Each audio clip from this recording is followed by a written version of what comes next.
Tonight's episode is brought to you by Bendetti Optics, my adventure blog over at Sherpa.com, and you, our listeners. It's a catastrophe. It's a cat-ass trophy. Like, let's get our emphasis on the right syllables. Like, it is a cat-ass trophy.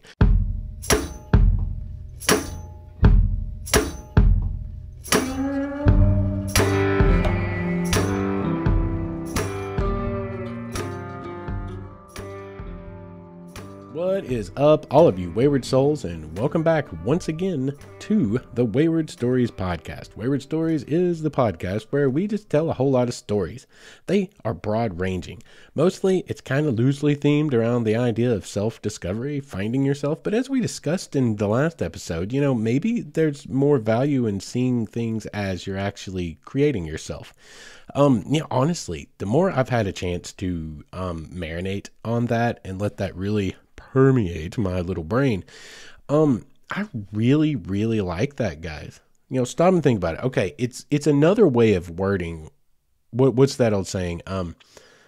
Life's a journey, not a destination. Now, that's one of those cliches that we just skim right past because, you've heard it so many times. We hear it and we kind of sort of get the idea, oh yeah, whatever. But you don't actually think about it and apply it because you hear it so much. But if you stop and think about what that statement is saying, if you're constantly focused on the destination where you're trying to get, which is in your mind's eye, utopia-like, wherever it is, that's what I want my life to be, or that's what I want this situation to be. That means that you're not completely satisfied with where you're at, more often than not, most likely, right? If you're constantly comparing and focused on the end result of what you think would be the perfect thing for you, or at least make you happy, well, that's going to, by contrast, continually remind you of that you're not super pleased with the way things are, and that's not a super healthy way to live. That saying, life's a journey, not a destination, well, it's a cliche for a reason, because it actually has some real depth to it if you stop for a second and actually think about it. This is about where we're going and how we're getting there. It's not just where we're going, it's how we are getting to that. And you can really enjoy the getting to that when you apply that to the concept of a road trip, which I think may be an episode pretty soon, just the broad generalities of, road tripping and how you do it and how I do it and what's so great about it. But anyway, let's just choose a place. I want to get to Vermont. I want to go see what's actually in Vermont. I know they have maple syrup, but other than that, they have to do other things there too, right? Like here in Arkansas, we do chickens and we do meth. Okay. So there's at least usually more than one thing that a state is actually really good at or known for or whatever. So we want to go to Vermont. Well, you could hop a plane and fall asleep for 3 hours and fly to Vermont. And that's the quick way to get there. That's easy. But you miss so much. For me here in Arkansas, you know what I'd miss between here and Vermont? Because I've looked into this. This is a road trip I intend to take. But, if I was going to go to Vermont, well, I would miss all of the Ozark Mountains. I would miss a good, huge portion, actually, of the Appalachians in multiple states between here and there. There's so much to see and so much to do along the way. The joy is the exploration. It's the journey to get there. And that's kind of the idea behind life's a journey, not a destination. And the broader idea of what I'm kind of talking about from last week, which was it's not about finding out who you are, figuring that out so much. You can kind of figure that out pretty quickly. If you really think about it, it's starting to create that. That's the journey, is the creation. And so I just really like that concept way more. It's about creating yourself, not finding yourself, because it really puts the focus on the everyday stuff you do. As I'm creating myself, it's a continuation of making this podcast, pursuing my creative outlets, trying to improve my future through going to school, going to college, I just got started and we talked about some last week. These things are actually enjoyable in and of themselves, and they're not a terrible place to be. Yeah, do we want it to be do I want it to be more free-flowing? Would I love to be getting paid to be a photojournalist? Abso-freaking-lutely. But, that's not the case. I'm like all the rest of you, all of us that have to have a job and have responsibilities with families and so on and so forth, right? So we have to get what we can as we go. And if we focus on, it'll be awesome when I get there, it makes where we're at right now sound kind of terrible by comparison. So the idea of creating yourself, all along the path, the things you are doing are parts of the things that will make up the whole. It's just the parts that will make the sum total at the end someday. And most likely anyway, the end result's not going to look anything like what was perfectly in our mind anyway. And it may be way better. It may be even way better. So anyway, yeah, patented Wayward Son tangent, but like, that's me. These are the ways I think, and maybe why I don't have a huge listenership. But, anyway, I enjoy making the show, and a whole lot of you are enjoying listening to it, which I appreciate. And I appreciate all of you that have been sharing it as well. Please continue to do so. Like, tell people about it, word of mouth, like and subscribe, all those things that we always talk about. Hugely, hugely important, guys. Means so much. But so let's get on with it. You know what? I just got back from Alton, Illinois. Like basically St. Louis again. I may have already mentioned this. This is take 2 of tonight's first part segment. But if I did, I know I didn't complete the thought. I want to tell you guys just a little bit about Alton, Illinois, because I was actually staying in St. Louis. It's right across the Missouri and Mississippi River from St. Louis. It's in Illinois, and it is actually a really crazy, cool little town. This is not so much outdoorsy, but it's the travel aspect. Like if you guys like to travel and explore new things and new places to eat and history and museums and art and those kinds of things, Alton's really, really cool. And I'd never heard of it in my entire life until I went and started delivering there. And I'm suddenly driving around in this giant 26 foot long, 20,000 pound metal tin can, this garbage can that I deliver packages out of, going down these literally 200-year-old brick streets, up insane inclines through mansions that are 200 years old. The history there, guys, they have like over 200, or maybe it's upwards of 300. It was a ridiculous amount when I started looking at their local historical society's webpage of like literally mansions and historical buildings that have been preserved. It is a massive number, and it is a really old city because you got to think it's right there by St. Louis, right? Which we're going back a couple hundred years at least. You're getting back into like that part of the world is when European settlers first really, or explorers, so to speak, or conquerors, however you choose to look at it. Actually, it's a little bit of all of them put together. Started really exploring the interior of North America. It's a really old city, and I'm going up these like literal original 200-year-old brick drive streets through mansions, through a historic district, delivering packages to people who, man, there's this one view at this one house that's on the bluff over the confluence of the Mississippi and the Missouri. Actually, let me take that back. I'm lying.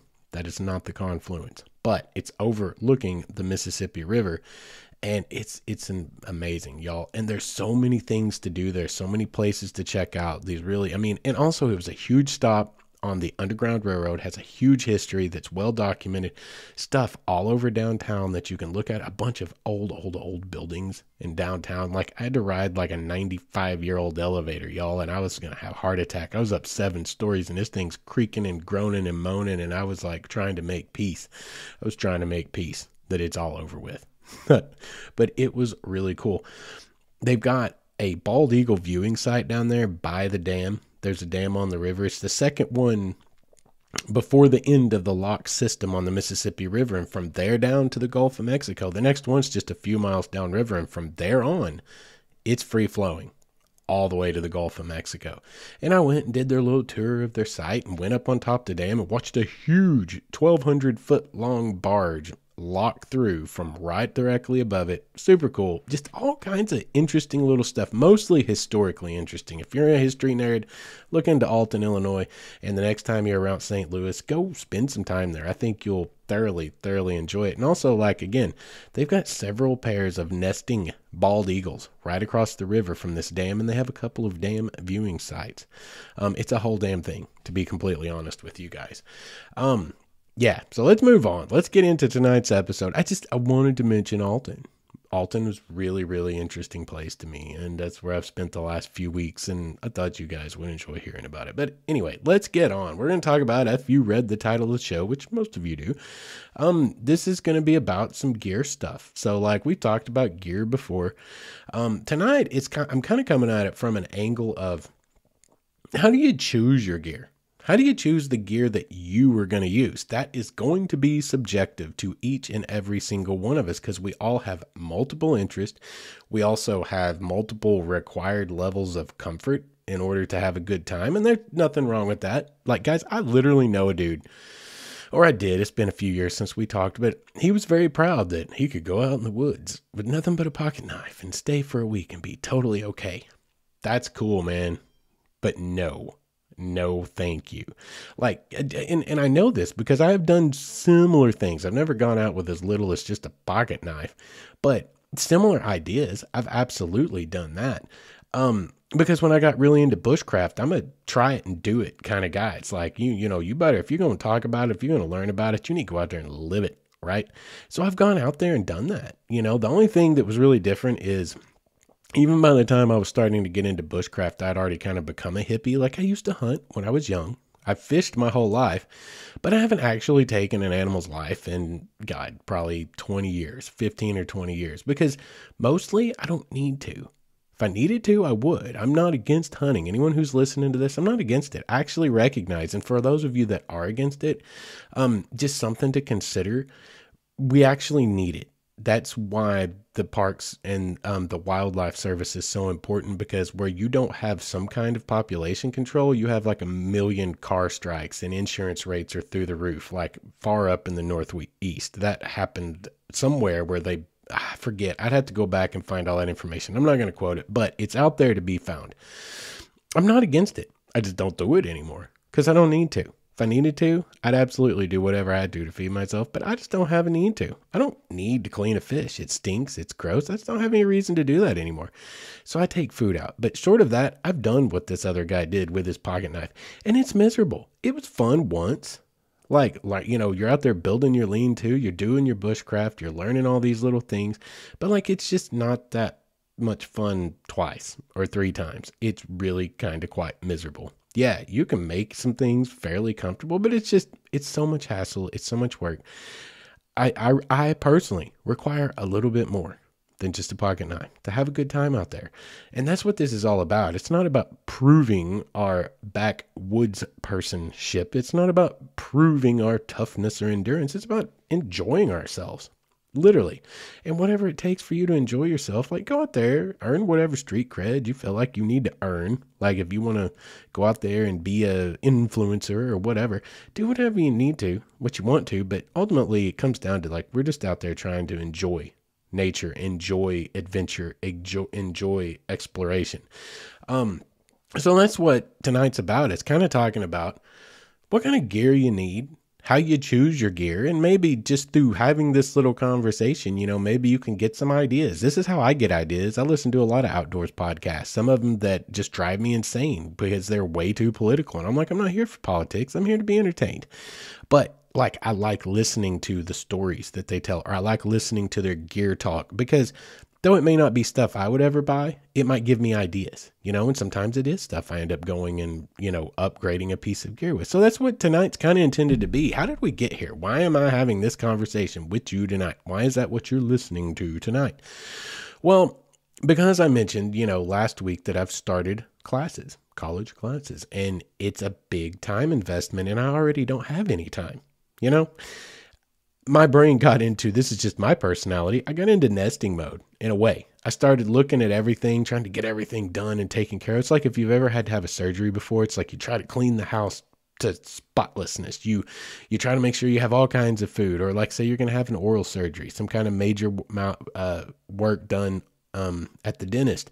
You're out there buying all the Jell-O, right? You're buying all the chocolate pudding. You're buying all the mashed potatoes. You're trying to make sure that you're going to be able to have something to eat and not have to get up off the couch. Like you try to, again, you're nesting. You're trying to get all your ducks in a row, tie up your loose ends. Well, this is kind of what it did to my brain. Is it's like, you're about to have no time. And you also do know how important it is for you to get your little adventures here and there. And for me, life is literally about preparation. Like successful living is like thinking about it, preparing for it, gathering and organizing the things you need to do it, and then putting them away so that at the moment you need to do it, or you have the chance to do it, or whatever it is, you have access to the tools, the pre-prep, you're ready to go. That's just how I work. A little bit OCD, but whatever. That's my life. So it put me in this mindset of like, okay, we gotta, I've had loose ends that have been hanging around in my gear spectrum, my gear world, the realm of my gear, that I've been trying to find the right answer to for some of these several years, to be completely honest. Like I keep trying new stuff and it doesn't work. And I've realized one more little thing. Oh, if this were just this way, or it had this little thing, this would literally exactly serve my purpose. But as it is, it's really an Achilles heel for me. It's really causing me issues. But like, you don't just go out there like us. This is one of those things. The overview of us as a group is like 98 to probably 99% of us are normal everyday Joes like myself.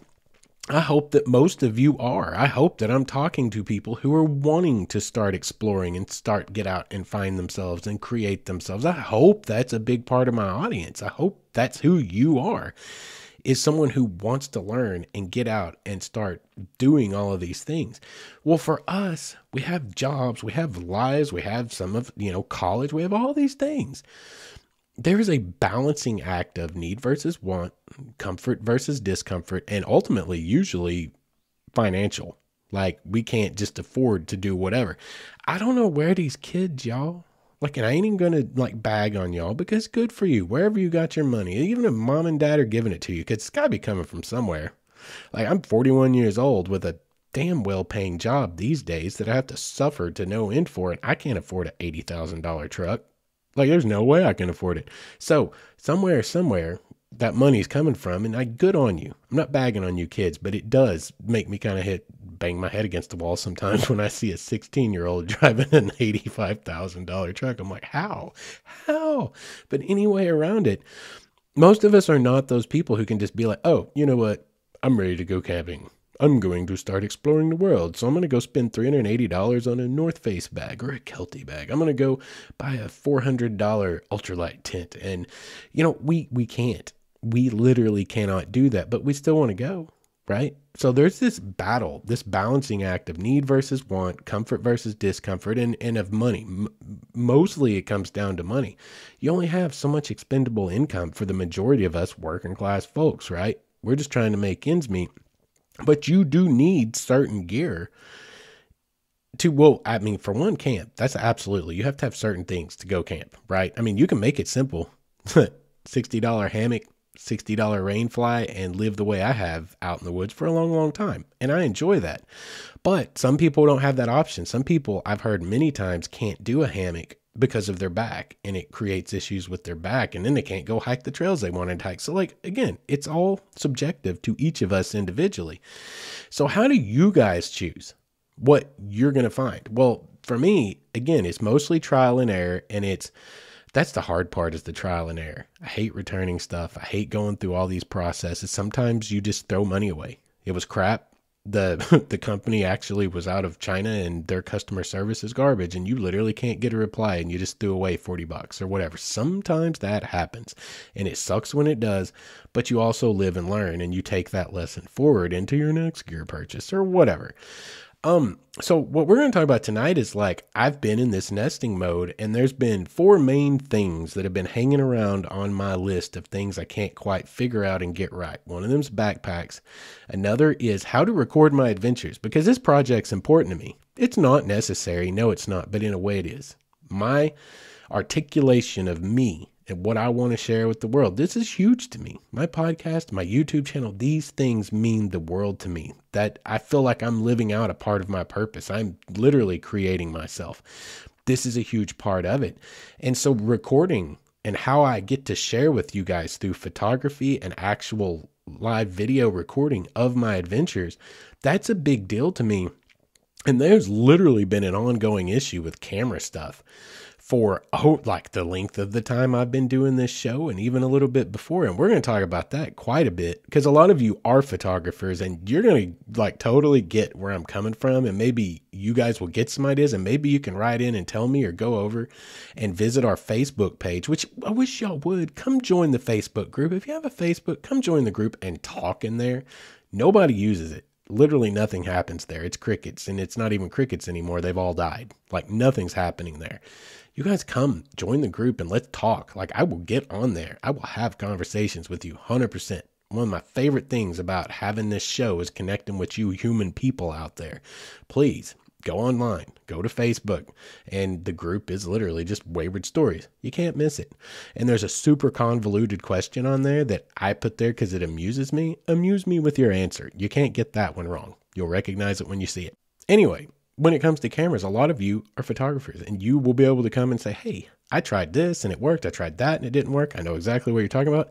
So we're going to talk about cameras some. The other is a good pair of water shoes for time on the river and basically a sleeping bag situation. I've got all of these things and have had all these things, but they aren't functioning at a high level for me the way that I need them to. And they've been a literal loose end that because of cost or whatever, not finding the right product has just been a recurring trying to get to the right place. And that came to not a head, but back to the surface in the last week as I've been nesting and wanting to get all of my outdoor gear in order and ready to go. And just because I'm OCD, this is the obsessive part, get it done and finished and tie up all those loose ends. So that's, kind of what started tonight. And also yesterday, had my daughter for the weekend and it was going to be time to take her home last night around 5:00. Well, about 9 a.m, get dispatch and we've got a call out for search and rescue. Someone's missing up White Rock Mountain, just north of Shores Lake, somewhere in that broad area. Franklin County was going to be is the responding agency, and they've called us. We're on their on-call list for help, and we were ready to go. A lot of our team actually mobilized on the spot. That's great when it happens on a weekend because you can send 20 stinking people at the drop of a hat. I couldn't go immediately, but it gave me an opportunity. I was like, I've got 6 or 7 hours until I drop my daughter off and I'm able to respond.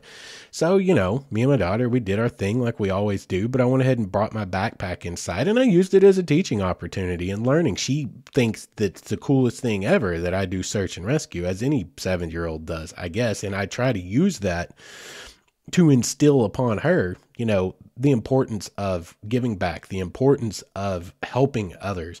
I just think it's a good thing for kids to have in their mind. And so to be able to bring my pack in, and I even got to show her the dispatch, pulled it up on my phone, let her listen to it, and I showed her, I was like, yeah, whenever I take you home tonight, I'm going to head up there and we're going to go help them out. We're going to see if we can't find this person. And I just went through my bag because I had 6 or 7 hours and sitting there next to her on the couch and letting her watch and ask questions and talk about the stuff in my bag. And it really dawned on me. I have been struggling I've been using my search and rescue bag dual purpose as my hiking bag. And it just, over the course of many hikes, I'm like, there's just too much I carry every day for a normal hike. That's not search and rescue. It's good for strengthening my back. It's good to carry all that weight. It's good exercise. It's a lot of things like that. But at the end of the day, it's just bugging me. And it also looks all tactical and stuff. It's got my search and rescue patch on there. It's got my NASAR cert patch on there. It's got freaking, medical shears, like clothing shears, and a trauma pack. And it's got all these things. And I'm just out there on a day hike with people. It's a little bit much. Okay, it's almost even a little bit embarrassing on that end of things. It's just too much. It served a purpose for a while. I experimented with this idea. It served a purpose for a hot minute. Okay, well, this makes things simple. This is downsizing. This is making it simple. This is creating, it's efficient. It's efficient. And efficiency is key to, getting things done in an effective manner, honestly. But at the end of the day, after several months of this, or probably over a year of this, I'm like, this is it's too much. And there are too many things that I do pop in and out of my modular system, and it's just a hassle every time. And it takes time.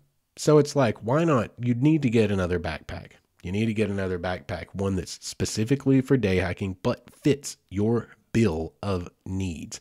And for me, it comes down to photography equipment, of course, some form of a small trauma pack, and yeah, the things for medical. Because like I've told you guys before, even if I'm not going out there in a search and rescue capacity. Oh, and by the way, the man was found not long before I had to take my daughter home. So, and it was a successful find. He was okay. They got him, took care of him. So I didn't even have to deploy. And that's great because they found him and they found him fast. And that is key to recovering people in a still alive state. So that was all good. Just to tie up that loose end, didn't even tell you how it turned out. Turned out good. Everything was good.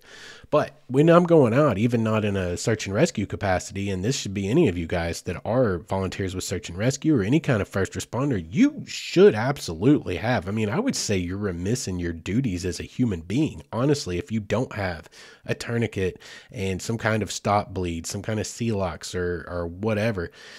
You don't have a few things that are just basic, because stuff happens. Stuff happens out there, not even just to you. Stuff happens out there. And if you're there, odds are, dollars to donuts, you are going to run across something. And if you have the ability to respond because of your training, but you do not have the ability to respond because you don't have the equipment on you, like that's like a shame on you. Like I'm not here for that. Like the stuff for a small trauma kit weighs like next to nothing. It's not a big deal to carry around, the bare basics to possibly save someone's life. So anyway, a bag that I need, it's got to be just big enough to have a little bit of a trauma kit in it somewhere. It's got to have my camera. It's got to have my audio equipment for recording, which isn't big. It comes down to a pretty small, like we talked about before, basics for survival. When you go back to what should be in your day pack and all those different things on YouTube and here on the podcast, the basic little things. But it also needs a place for my tripod to be securely fastened to it. So like I have multiple needs. They're not like extravagant needs, but it needs to be multi-purpose, right? I'm trying to make it a smaller pack, a lighter pack, because day hiking, it can be lighter. I don't need my whole search and rescue 24 loadout, even though I am a minimalist and I roll with just the necessities that I know it will take to get jobs done out there. It's still heavier. It's still bulkier. It's still, everything about it's a bigger pain in the rump is what it comes down to, basically. So for me, it's like, yeah, it just, after yesterday, and I'm already in nesting mode. I'm already in tying up the loose ends mode. I was like, yeah, you gotta go find a backpack, dude, really. And I did a bunch of research online last night, and looked at several different kinds and models. And I've already been looking at backpacks just as more of a ancillary. Like it's kind of like, okay, it hangs out in the back of my mind whenever I'm somewhere, any kind of an outdoor store, any kind of a gear shop. It's like, okay, like let's look, what do they got? Oh, that's a cool idea. Oh, I like that brand, and you take little mental notes, or you take pictures and you go look it up online and you price them out or whatever, but you don't really move on it. It's one of those, I know I need to deal with this eventually, and you're keeping an eye out, right? Head on a swivel. Well, yesterday, and being in the mode that I'm already mentally in, I was like, no, let's go get a pack. Let's go find one. I'm not going to settle. If I don't find a pack, I'm not going to get one. But let's go try to put an end to this loose end. And so I did that actually earlier today. I went out and amazingly found a pack I'm super excited about. And it was reasonable. It was like $70 and it was super reasonable. 45 liters, but that's like, it sounds large, but it's not huge. It's really not the way this pack is set up. And I'm super excited about it because all these years I've been trying to work out my backpack situation forever. Like we talked about, I've got a great video on a 511 Moab. I think it's a 12 liter, but it's a sling pack and I love it. It's amazing. It's awesome quality. Go watch the review video, buy one if it works for you. I've hiked for years with that thing and it was great. But when I started riding mountain bikes and I started trail riding, it slides around and ends up in front of me because it's a sling pack. It doesn't have two straps and it also puts a whole lot of weight and hurt on one of my shoulders, a lot of strain. So I was like, that has to stop. So I had to get out of that bag and go. And that's when I kind of, once again, consolidated down to the one bag and was trying to multi-purpose it. So now it's like, okay, well, I'm going to replace the single sling bag, which was so great for so long. It just doesn't work all the way around for me. And I found this pack and it's the way it's built, it's super tight, but it also has the ability to expand. This could easily be an overnight hike Not necessarily through hike unless you're a super duper minimalist, but totally a 2 to 3 day overnight hike. The way that to the minimalist level that I am, I could get 2 or 3 days out of this. Easy. I struggled with that out of my search and rescue bag when I did some overnights last year. And I knew then this is not really a hiking pack. This is a tactical pack meant to do tactical things with. So all of these things kind of played together, honestly, to get me to the place where I was like, yeah, we need to like make some decisions. We need to tie up this loose end and get it over with. That search and rescue bag can have only search and rescue specific stuff in it, and it can just live in the back of the ride, and then you get your day pack, and yeah, it was a great idea. Finally recognized that it had to happen, and it's got to happen this way, and that's back to that balancing act of trial and error and years of trying and erroring more than, succeeding. But I'm hoping if this thing has the quality, I think we got it right this time. The size is right. The fit is right. It feels great on my back, and it's got a perfect place to secure my tripod. Plenty of room for what I need, but it'll cinch down tight and stay nice and compact and pulled against my back where I can carry the weight properly. But at the same time, is optional to expand larger when I go do some overnight stuff. Like I'm hoping it works out. I'm hoping the quality is there. The straps are a little thin. That concerns me, but I got it from one of the big outdoor stores. Actually, I got it from Dick's. I was in there for something completely different, but I saw those packs and I was like, God, this is actually ticking all the boxes, and it's really reasonably priced. So I thought I'd try it, but I do have a few concerns. The straps seem to be quite thin, but since I bought it from Dick's, that's where I was going with mentioning where I got it from. You get like the year or two, whatever warranty, and I promise you, I will destroy it before that year warranty is up if it can be destroyed by defective workmanship or faulty materials. So with that backing, put that receipt in the keep box back there so that if it ever goes bad, I can go find it, see if it's within the year, get it taken care of. It's nice to try to use those guarantees to your advantage. So I got me a new bag today, and I'm excited. I haven't even got to play with it yet. I haven't even got to really start filling it up with the other gear and getting it worked out between the two. I didn't have time. I got to get this episode out. I got some more schoolwork to do. Got a lot of stuff going on. But I'm super excited to get into it and check it out. Because like I said, it finally fits and ticks all the boxes. And that's kind of what this is all about. That's tonight's episode there is the whole overview. There's the evolution of me trying to get to the right packs for the right jobs. And that's, again, what this is all about. And how do you guys choose? You can look at my examples and you can kind of maybe build a little bit of a template out of that. Like, yeah, I'm not really digging the day hiking pack I have because I just got this nice one when I got started hiking or whatever. And it's just too small. Like, I do need a few more things in here. It doesn't wear right. It really hurts my shoulders. Maybe I need to upgrade out of this cheap backpack I bought to get started out there and actually go up and spend a few dollars and buy a pack that is actually designed for carrying weight on your back while you hike long distances. There's a huge jump in quality from $30 at Walmart and $80 to $150 at Dick's or Academy or in you name the store, REI, wherever. Like, I get stuff from all of them, order it online, whatever.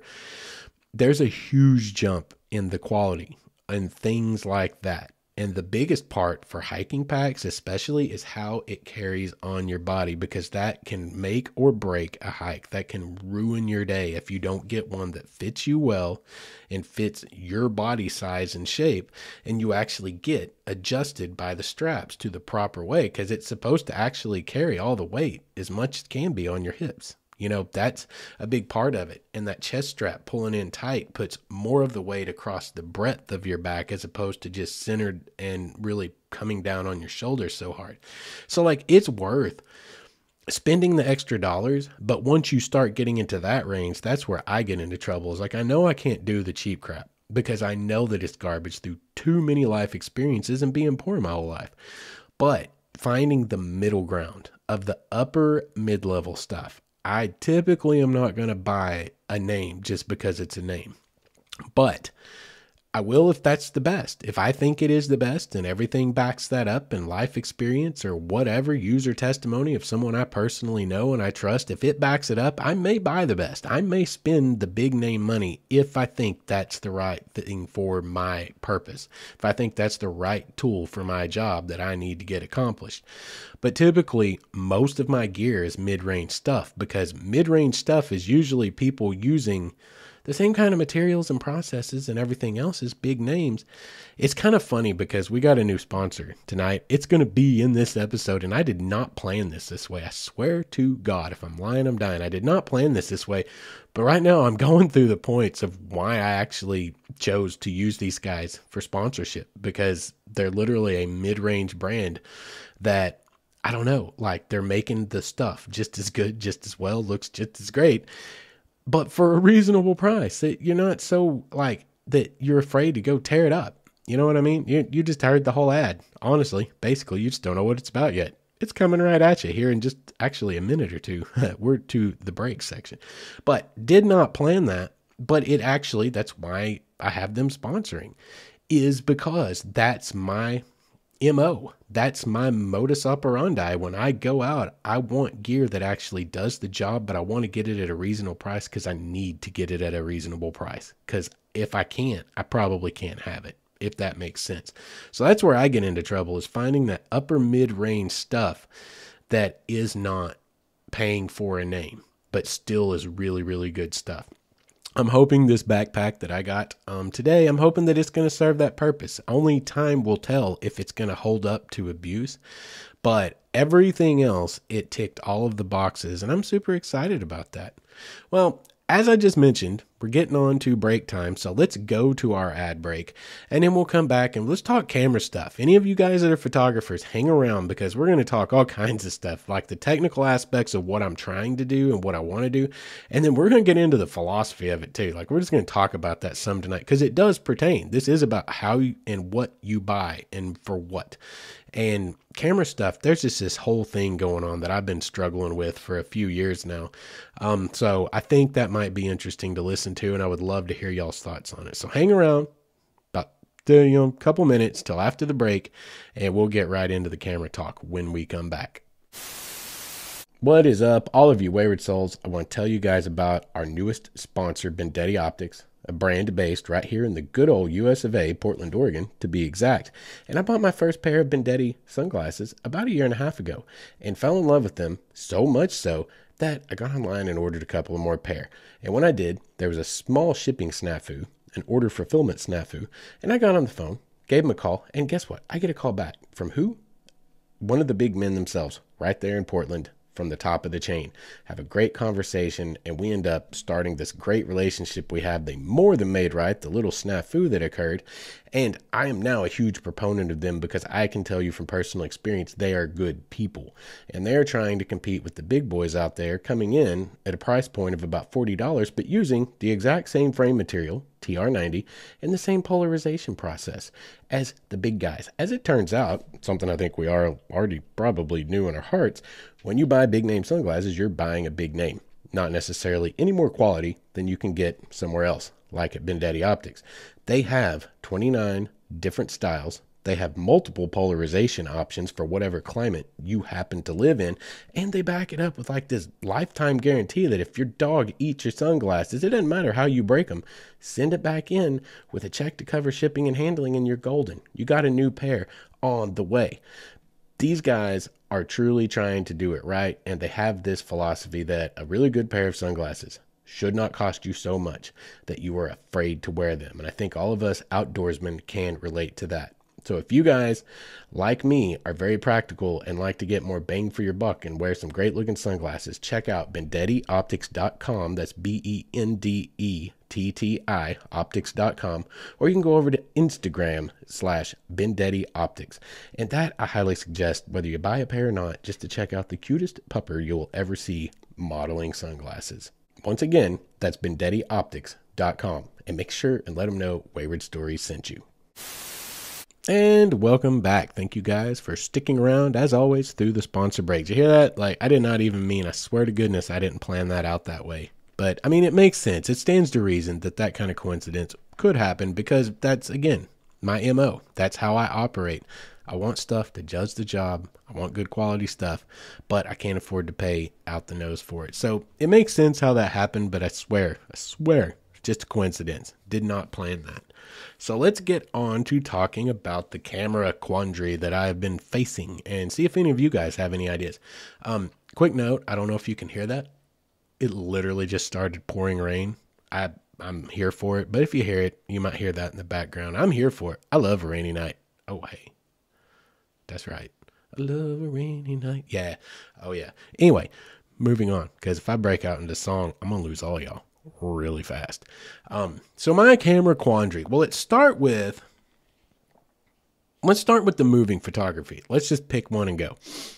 So, like, peek behind the curtain, the way I record all the videos you guys watch out there, like if you go over to the YouTube and watch my experiential videos, everything's done with my iPhone.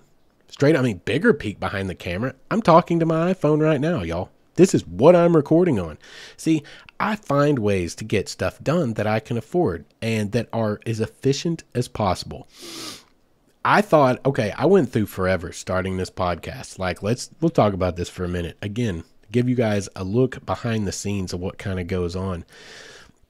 When I was getting ready to start this podcast, the biggest obstacle I faced was figuring out the technical aspects of it, because I need it from everything I could read and everything I was being told. I need it to be on YouTube as well. Apparently that's a big deal.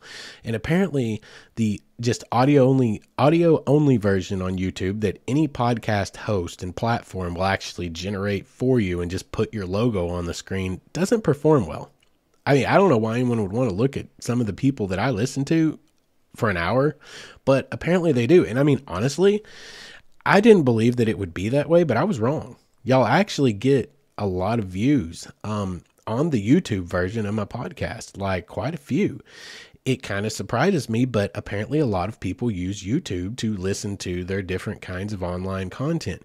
So I was like, well, how the heck, without a production team of people to help take on this massive load, do I record the podcast and the YouTube channel at the same time and get all the audio and everything to sync perfectly? And I'm reading through all these forums and all these things, and it's all like, well, I use this and I use this, and I have to split through this converter, and I have my mix board doing this, and I have such and such, such and such. And I was like, my brain wanted to blow up. I almost just chose to not do the podcast through the YouTube channel and just do audio only. And so then I started struggling a little bit, even though I have a background in music and was in a band and have ran mix boards and stuff. I was really struggling to get good levels that weren't just exploding everything through GarageBand, because I don't even have a laptop. Well, I do now. I just bought it a week ago for school, but I haven't had a laptop in 10, 12, 15 years. I do everything on iPods or on iPhones and iPads. Way easier, and never gets computer viruses. Freaking amazing. I don't know why Windows can't figure that out for themselves. I mean, iPhones have been doing it for a decade now or longer. I haven't seen a computer virus since the last time I owned a PC. Anyway, and it wasn't working. Like, it wasn't working. I couldn't get it where I wanted it. And I thought, on a one-off, my brain, I reverse engineered a situation. I thought, what's actually going into this? You need just audio only, but you also need it to have video. You need to be able to record one shot and it come out two different things. And the way that I worked around that, and I'm still working around it to this day, maybe there's better versions out there, but any of you people that are aspiring podcasters or YouTubers, like, and want to put both out there, like, this may be viable for you, because this audio quality you're getting right now, again, I have a background in audio, like an extensive one. It's been quite a few years, but I mean, hell, I had my own personal recording studio that my brother and I utilized the heck out of for 5 or 6 years. I know my way around the ones and twos. I know my way around good audio quality. And this audio quality is not at the top tier that you hear some of these extremely hyper-produced podcasts. Some of them have background tracks. They've got sound beds. They've got sound effects that are so subtle that they don't sound campy. Like, that's good audio, but it takes someone who gets paid like a professional to put that together. I don't have that time. I could make that happen, but I'm not here to spend 40 hours a week on one episode. I need to bang this dude out in a few hours, right? But I need the quality to be good. I absolutely need the quality to be in the top tier of some of the biggest podcasts out there. That's all I need. I just need to fit in. I don't need to be better than them. I just need to sound like I belong there. So I went and I listened to some of the huge ones, and don't crap at me because which ones I'm about to mention, but like I listened to the Joe Rogan podcast some. Like, I'm not saying I agree with him in any way, shape, or form, but he's like the biggest freaking podcaster out there. His quality is good enough for hundreds of millions of people. So, okay, how does it sound? And I went and listened to some of my favorite podcasts, and I went and I picked out a few names and found the highest selling or the highest producing podcast. And I went and I listened to them and I compared audio between all of them. And then I started recording something and said, how does my audio compare? And that's the way I chose to go that I am going, because this was the cheapest, easiest fix. And I will stand here and testify to you that this audio works just as well. This quality that you're hearing right now is on par with basically anything out there, except for, again, the super hyper produced. And like, I'm not trying to make a graphic audible novel. That's not what I'm trying to do, right? This is a talk show. More or less, it's a talk show. And this quality is there. And y'all, I'm going to tell you, you're looking at it right here. You see this microphone? Sure. What is this, an MV7? I'd have to go look at my box. But this is a Shure podcast specific microphone. Cost me a lot of money, a couple $100, somewhere in there. But that's the only piece of gear I bought. Y'all, this isn't even coming through a mix board. I don't even mix this. This is literally this straight into my iPhone. And all I have to do is go into an MP3 converter and extract the MP3 and upload that to the podcast dashboard. And boom, there's my podcast. But I still have the original source file, which is the video you're watching right now. If you're watching it on YouTube, bam, 2 for 1 for the cost of this microphone. No external, and it's fast. I just record it once, I edit it once, I extract the audio, and boom, I'm good to go. If I'm having a good day and the episode's flowing, and I'm not going to go in and edit the crap out of the sound of me swallowing excess saliva or what the heck ever, if I'm not going to do that and the episode went well, I literally can record for an hour and a half and edit for like an hour and 40 minutes, like a few minutes longer to cut in the ad in the middle and the beginning and the end and put it all together. Y'all, I can be done with a podcast if I'm feeling it that day and I'm inspired and it's flowing in 4 or 5 hours. And I stand by, I don't think I'm delusional. I stand by that the audio quality is on par with anything out there, except for the big overproduced stuff. That's how I think. So see, I found this little workaround.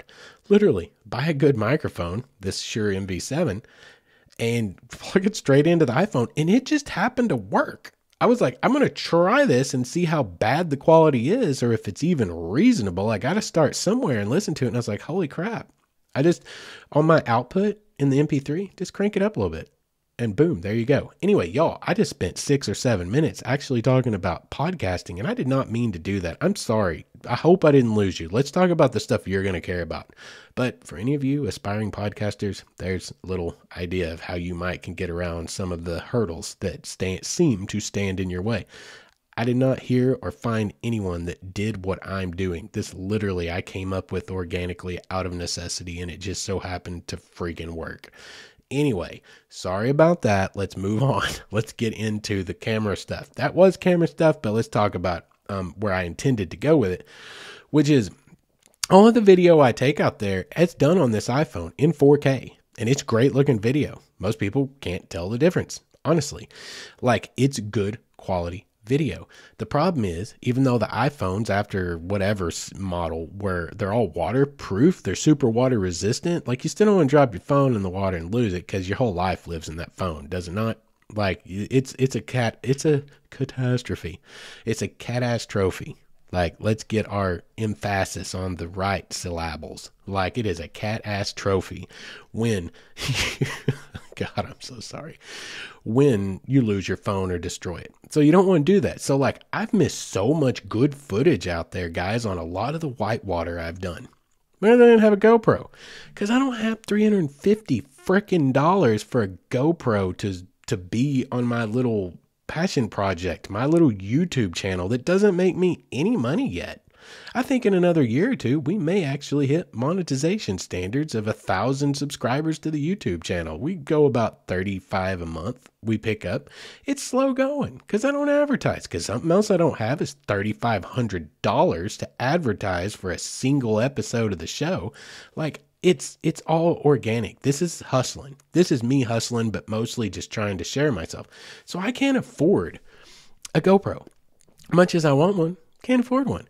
So I've been struggling with this forever and ever and ever and ever, and just trying to make it work with the iPhone, because not only is it more cost effective, it's the damn thing you already have in your pocket and you bought anyway, and you're going to keep buying every time you need a new one.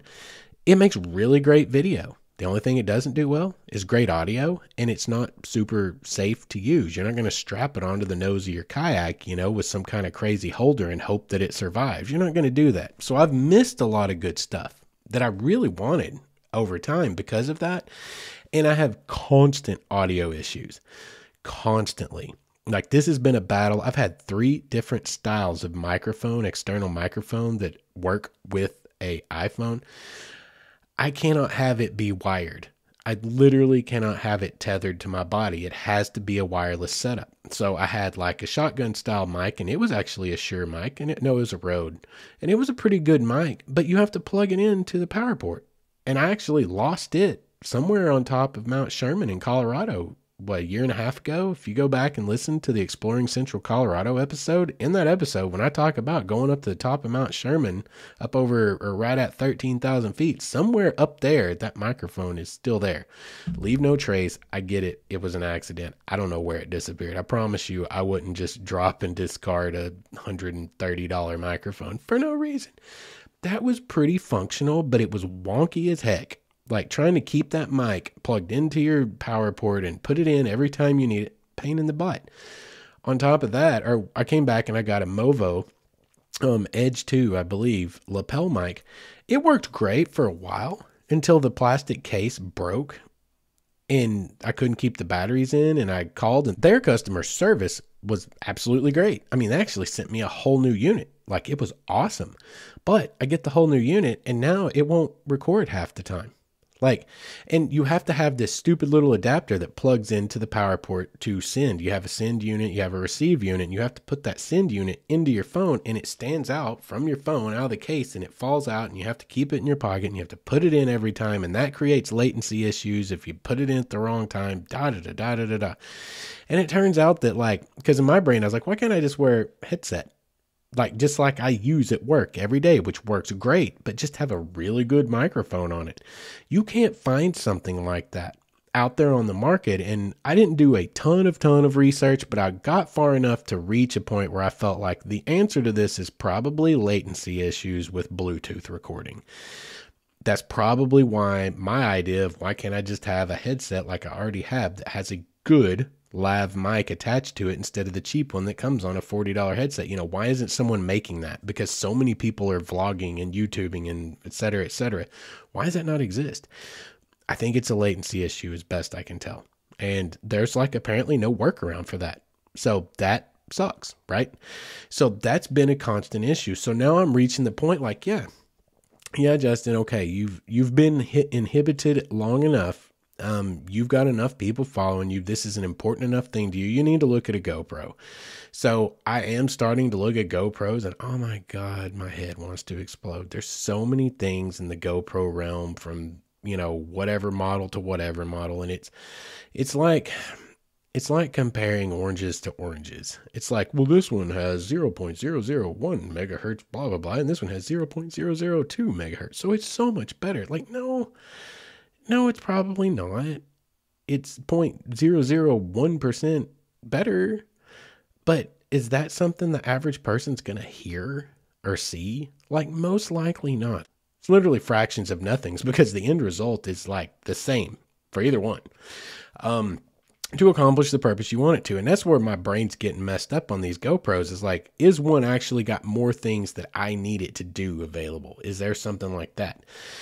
And I'm getting into that. And then I discover last night that DJI, who makes awesome drones, and the only reason I haven't bought one is because they're not allowed for use in national parks. I really want one, guys. God, I want one. Drone footage is incredible. but they're super expensive for something you can't use in the most majestic places in the United States. There's some other amazing places, but like Buffalo National River, you can't use one there. Like, not legally. I see that some people have. I don't know, man. Break the rules if you want to, whatever, but I'm not going to do that. Like, it's, even if it's a silly rule, I love drones, but DJI makes some great stuff. So I'm like, they have an action cam that is a competitor to the GoPro that is less expensive. I want to look into that and see. That's where I'm at right now. I'm hung up on this battle between which one to go with, because you do have to buy these stupid ass accessories. It's like, no, people are only buying these for one thing: to go snowboarding, to go kayaking, to go mountain biking. Don't sell me a stinking unit and then say you need this protective housing. The whole damn thing should be a protective housing, because that's what you're buying it for, is to go out there and beat it to pieces. Like that's one of those just blatant capitalistic things. But trying to figure out between the two and to have the proper mounts, because I'm going to have a mountain bike, I've got kayaking, and I've got just basic hiking in my normal videos. So I'm in this whole battle and trying to figure out the proper external mic for one, and that would probably be easier than keeping a mic on a phone, because you don't have that send unit, et cetera, et cetera. It's like, it's a whole thing. So what do you guys use?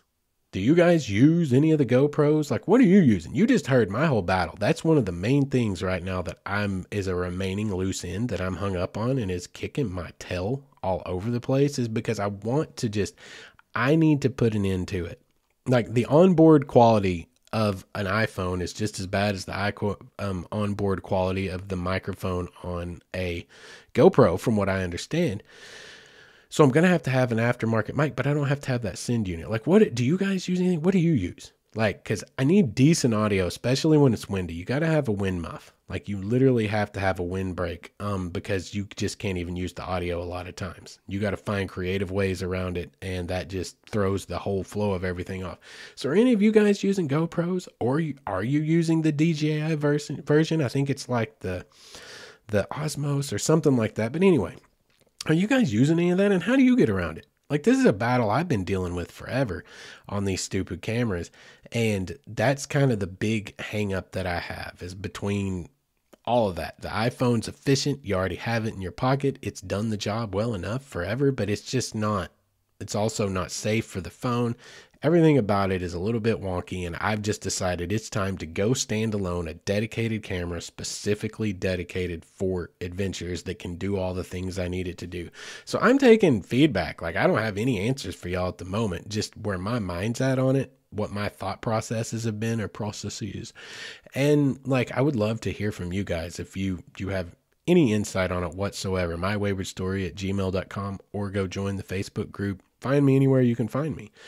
On the other end, the philosophical side of the camera stuff, this is something that I'm going to talk probably quite at length about, to be completely honest, because this will probably interest most of you, or more of you than anything else I've talked about so far, other than maybe the backpack situation, because so many of us are out there taking great photographs. There's like the philosophical side of this camera situation. Okay, so let me throw this at you.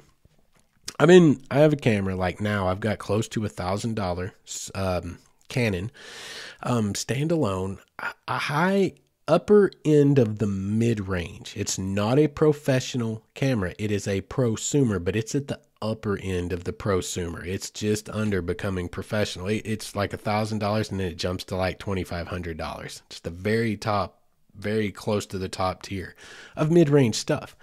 And, you know, I spent better part of almost $1,000 on that camera after you get all the things you need for it, right? Not even all the things. Like, I still need some other things. We're going to talk about that in a second, because that's a part of this discussion. Once you spend all that, you kind of get into this situation where it's like, oh my God, all these people on Instagram are taking better pictures with their iPhones. And I'm taking better pictures with my iPhones. Like, guys, here's a secret. Go back and look through my Instagram feed. I bet it's equal parts $1,000 freaking standalone photography camera photos and my iPhone pictures, both edited through Lightroom for $4.99 a month. I pay that subscription because I edit enough pictures, and it's great. Lightroom's amazing. You can't tell the difference.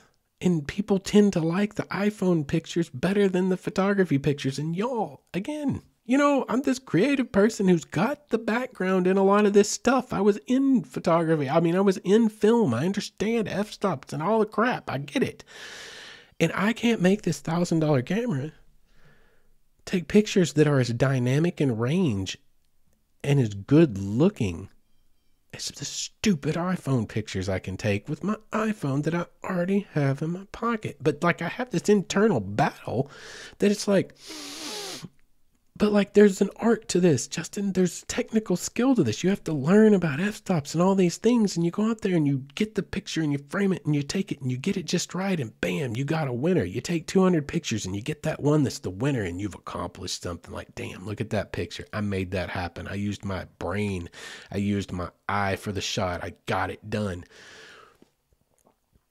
But then I can also just pull out my phone and take the same exact picture with one click of a button. I don't have to mess with any stops, any aperture, any freaking anything. I don't have to mess with anything. And I get a picture that looks better straight out than the stupid camera photo. And that infuriates me because I have a $1,000 camera that can only do one dang thing, which is take pictures. I have a $1,000 phone that can do 400,000 dang things. I'm doing all of them on it right now. Do all the research for this show, the recording for this show, the audio recording. It does everything. It's right there. It's one little unit. Y'all, it does not get more efficient than that. And efficiency is so important in the world because efficiency means time is saved. And time saved is money saved. Less equipment means less money spent. Like, I've literally kicked around selling my damn camera and getting my money from it as much as I can get back out of it. It's a great camera, but I've kicked around selling that camera and using that money to fund the freaking GoPro situation or something else that I need to tie up loose ends on. But I've always convinced myself, and this is where we're going with this. I've always convinced myself, but you can't do long exposure really with an iPhone. You can't do long exposure. And that's where it's really at, y'all. That's where it's really at for me. I love astro type of shots. I love moving water like that's where it gets beautiful. But guess what? If I want to do long exposure really well, I need like a $250 freaking add-on piece that will hold actual ND, filters, all kinds of filters, ND filters, graduated filters, polarizer, whatever. Like, you can buy those that screw on, right? But you can't, like, y'all put it on an ND8. Put on an ND8 in broad daylight. And then try to look through your viewfinder and focus your shot. Impossible. And if you have to screw it on to the end of your lens, you're messing with the focus a little bit. Even just little microns. You're messing with the focus. Okay, that's why you buy the clip-on for square filters so that you can get your focus and then drop your square in right into the top. Take your shot, start messing with your exposure at how long, all that stuff. That's like a $250 piece. And then the filters for good ones. Oh God, y'all, we're talking about robbing a liquor store to be able to afford this little add-on situation for a camera that already cost $1,000, right? Or I could do it with my iPhone, as it turns out, because I saw a picture literally this week. I'd heard people were doing long exposure with phones through different apps and this and that. And I was like, no, they're not. They can't be. And I saw a picture on the Instagram this week of an incredible shot of a low head dam. And it was long exposure in broad A daylight. It was in broad freaking daylight. And I messaged, I was like, that is an incredible shot. Good capture. Great job. What power or what level ND did you have to use to get that kind of long exposure in broad daylight at noon? And she answers, oh, I did that with my iPhone. And I was like, are you freaking kidding me? And through a little further interrogation, discovered that she using the live photo situation, and I didn't ask for the details because I knew I could Google it and figure it out for myself. But like, basically this woman just used her freaking iPhone to take a long exposure shot that would cost me like another $300 or $400 just to get enough equipment to add on to my already $900 and some odd dollar camera to even attempt to take that shot. She just did it with her damn phone right out of her pocket. And that brings up the whole philosophical argument of, but learning the skill of photography. But this is why it's a philosophical question is, if the picture looks good, What's the point of the picture to start with? To share an image with people that you want to see, to share something, a scene that you want people to see. That's truly, at its core, what photography is all about, is it not? So it's like a quandary. It hurts my soul. Like, it kills my soul all the way dead when I really fight with this, because it's like I could sell this equipment. Now that I know that you can legit do long exposure, I saw an astro shot here recently that I just didn't believe in when they were like, no, I literally took that on an iPhone, and I thought, you're lying. I literally believed they were lying. Now I don't, because there's no way she should have been able to get that shot exposed perfectly. Foreground, background, daylight, dark, and this huge, I mean, the water, y'all, if you know photography, just trust me on my word when I say it dropped my jaw. And then she says it came from an iPhone. It broke my soul in half. I can't even. So now I'm like, what do you do about this? Because I want to, man, I've spent so many hours practicing and getting to where I am with photography using the right things. And there's so much fun. And I mean, there is, another inhibition, even though they figured this out, there is another inhibiting factor, which is if you're like, this is great for landscape and apparently long exposure, but it's great for landscape because when you're in, and you can get it even wider than what it would cost a huge amount of money for a lens on an actual standalone camera to go super wide, cost several $100s at the minimum. Well, you just do that on the iPhone now by zooming out, right? And you take the shot. Granted, this is the inhibiting factor, is it has a lot of aberration around the edges, a lot of warping. But if you're taking landscape is it's a mishmash. It's a chaotic, set of things. There's trees, there's ridge lines, there's mountains, there's clouds. It's all random. It's all super random. So that aberration doesn't stand out.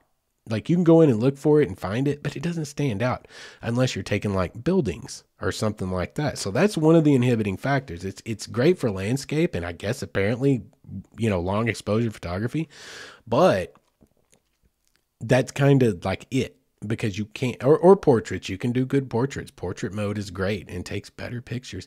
Yeah, it lacks a little in resolution. If you zoom all the way down into super tight and go, oh, look at all this missing data. Look, you can tell that this isn't a high quality camera. But who zooms in that close? They're just looking at the stinking picture at face value at arm's length in front of them, or on the screen in their lap, on their laptop or their iPad or wherever they're looking at their Instagram or Facebook or whatever. Back to the point of the argument. Pictures are meant to be seen and viewed for the scene that you are trying to relay to someone, as opposed to necessarily pick to pieces critically, right? Because you're not out there trying to win a contest. You're trying to share something beautiful you saw. And that's what it comes down to at the end of the day, isn't it? What do you take photography for? Let's say that maybe that's what the deciding factor in the argument should be. What is your photography about? What are you trying to get captures for? For me, yeah, I loved the challenge of trying to learn it, trying to get things out of that camera that I didn't think it could do, like astro. It's not set up to be a good astro camera. I don't have a tracking head. I don't have all those things, but I can get some pretty darn good astro shots. And that's a big thing for me. I love that. I love the long exposure, but I have to have overcast sky because I don't have the $300 and $400, however much it would take total, to get the right filters together and the right kind of assembly to attach those filters and be able to do it properly. I can't afford that. Apparently I can do it with my iPhone. But again, it has its limitations. Anything that's linear in nature, structures, human built buildings that have linear lines, right angles, you can't do as much with the iPhone because that aberration on the edges, it gets out of hand and you can obviously see something doesn't look right. As well as like wildlife. A lot of you, and this is where it's going to matter more to y'all, most of y'all is really into wildlife photography. You're not going to get good wildlife shots with an iPhone because you need some form of a telephoto lens. Because you can only get so close to most animals.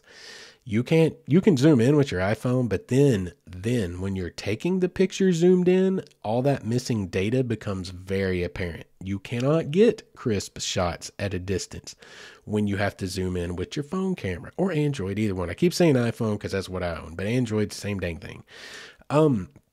So you're limited still. You do kind of need an actual standalone photography camera if you want to take that kind of stuff. But it's just a weird battle for me because I'm always trying to be more efficient. I'm trying to get more out of less. I'm trying to do more with less items. And it would sure be awful handy to have another, have $700 or $800 of that thousand I spent on that camera back and, be able to invest it in something else and be able to do all my photography with my phone. It's just so much easier. That's why I have so many pictures. I told y'all, if you go to my Instagram and look it over, why it's a mishmash of taking with my phone and taking with the camera is because the camera, I enjoy trying to use it, but the phone is so much easier. And sometimes I've had the camera in and out of my backpack all day to protect it, et cetera, et cetera. And it just ain't, I'm done with it. I'm like, this looks great. This is a great looking picture. Here, I'm just going to snap a few with my phone. There's no moving anything. It's not astro. It's not running water. It's just a landscape, and end up ultimately loving those shots. So like, I've got kind of a mixture of both. And I guess at the end of the day, it comes down to, I don't know if the argument should be, do you want it to be about, really the art and the technical aspect of it? Is that what you want it to be about? If it is, then that's what you should probably do with it. But I don't think we should get so high and mighty as many people do. There's a reason I say that. You get online and you see some of these arguments, it's heated debate. I don't think we should be so high and mighty as to be like, well, they're not really an artist. They took it with a freaking iPhone. You know what? The things that make photography art don't have anything to do with the device that takes it. I mean, honestly, the things that make photography art is subject, framing, headspace, composition. What are you trying to show? How are you trying to show it? Perspective. Like, you can do all of those things with a phone of any kind the same way you can with $1,000 or $3,500 camera, for that matter, or a $10,000 camera. Those exist. Like, the things that make it art are not how finely detailed and crisp the final result is. What it is the image you're trying to show, and was it put together in a way that brings the viewer in, pleases the eye, and tells some kind of a story. Whatever that story is, that's what makes photography art. So it'd be kind of arrogant and self-important, I think, to beat down on people that are doing great photography with their phone. I really do, though I feel parts of that argument in my own soul, and it's been a whole battle. It's been a whole philosophical, existential crisis within me for some time now, and ultimately still don't know what I'm going to do about it. So I'd love to hear some of you guys, some of y'all. Let's just say y'all. I always say you guys to be more proper, but it's way wonkier. It's less efficient than saying y'all. And tonight's episode has been all about efficiency, except for the use of my words, because I've rambled on and on and on. But I'd like to hear from you guys. What do you guys use? How are you doing photography? What are your thoughts on using your iPhones and your Androids to do your photography? And are you getting great results? Like, I'm kind of on the fence. I don't know how I'm going to approach this quite yet. The third thing I'm probably going to approach, though, is actually the GoPro situation. Probably need to tie that up. I can argue with myself more later about a standalone camera versus my iPhone, because that doesn't really fall into that needs to be taken care of category yet. It's not really a necessity to accomplish the things I want out there. And oh yeah, I was going there with that, just to tie up that thought, that loose end. Photography is what you make of it and what you're trying to use it for. And if you're not trying to be an award-winning photographer, it's about sharing an experience, which is what this show's all about in so many ways. Sharing your experiences, me sharing mine, hopefully you guys sharing yours with us. It's all about that. For me, my photography, though I enjoy trying to make it artsy fartsy and learning the ins and outs and utilizing years of knowledge of how to do this stuff, at the end of the day, it's about just sharing pictures with y'all to show you. If you're not out here, you don't see this, except through my lens.